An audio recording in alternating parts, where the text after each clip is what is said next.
Buza had been a sergeant major of the constabulary police, I believe.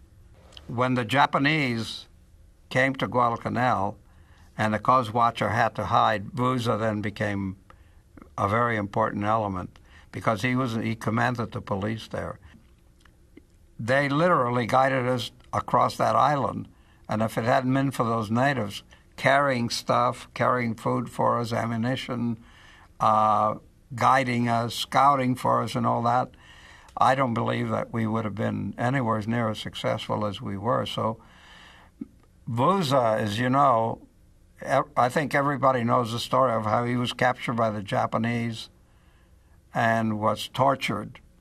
They stabbed him with a bayonet under the throat and under the ribs and in his genitals and everything, and they tied him to a coconut tree. And because they had found a little American flag on him, and they knew that he was scouting for the Americans, and they wanted to know where our lines were, and he wouldn't tell them anything. And they just stabbed him for hours and tortured him until he passed out. And they thought surely he was dead. So they just left him hanging there. Well, the old rascal chewed his way through the rope, and then he crawled for something like 3 miles, crawled through the jungle back to our lines to tell them where the Japanese lines were. So the Marines venerated him, which I always thought was kind of funny because we had a lot of Southerners who would not let a black guy into the same restaurant they were in.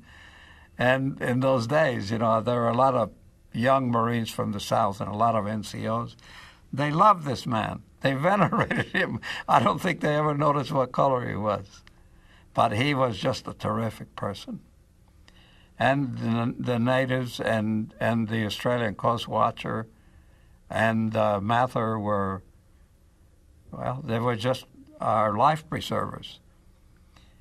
And due to them, we were able to function very well behind the Japanese lines. I think they were our secret weapon.